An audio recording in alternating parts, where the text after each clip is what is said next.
Most important diagrams of anatomy और which is most important for NEET. तो हम लोग का ये है स्टोमाटा, ठीक है। एपिडर्मल सेल, याद रखो epidermal, this is subsidiary cell, this is guard cell. Outer thin होता है और इनर थिक होता है, ठीक है। स्टोमाटल पोर, ठीक है। यहाँ पे ये देखो epidermal cells, subsidiary cell and this यहाँ पे क्लोरोप्लास्ट, ये जो है इसको, ये जो है क्लोरोप्लास्ट है। Now this is the diagram of root.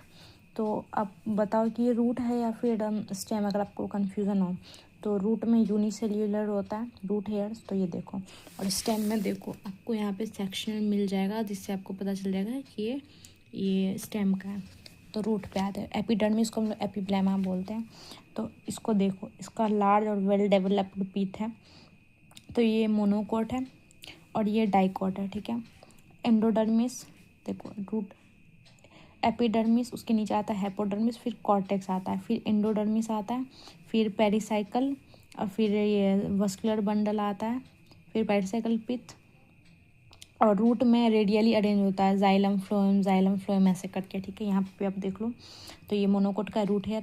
Epidermis को एपिब्लेमा बोलते हैं, हेपोडर्मिस उसके नीचे होते हैं कॉर्टेक्स, एंडोडर्मिस पेरिसाइकल, और जाइलम फ्लोएम का आप ये देख लो,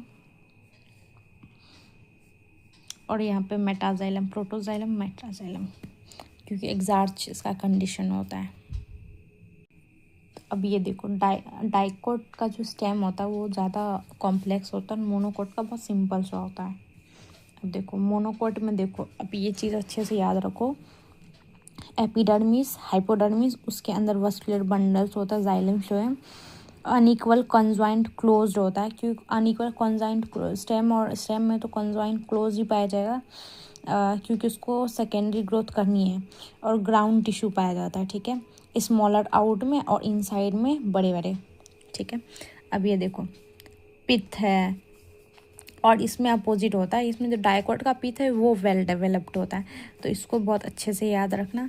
और एपिडर्मिस इसका पेरेन्काइमेटस होता है, और हाइपोडर्मिस इसका हाइपोडर्मिस है, और यहाँ पे जो हाइपोडर्मिस है वो स्क्लेरेन्काइमेटस होता है, और इसका कॉलेन्काइमेटस। ये बहुत स्टार मार्क कर लो कि जो डाइकोट का हाइपोडर्मिस है वो देखो डी का अपोजिट सी करेंगे, ठीक है, उससे याद रख लेना। और मोनोकोट का तो अपने आप हो जाएगा स्क्लेरेन्काइमेटस, ओके। इसका कॉलेन्काइमा, ठीक है, पैरेन्काइमा, एंडोडर्मिस पेरिसाइकल, यहाँ पे फ्लोएम, कैम्बियम, मेटाजाइलम, प्रोटोजाइलम, पिथ, ये सब आप अच्छे से देख लो क्योंकि बहुत ही ज़्यादा इम्पॉर्टेंट है।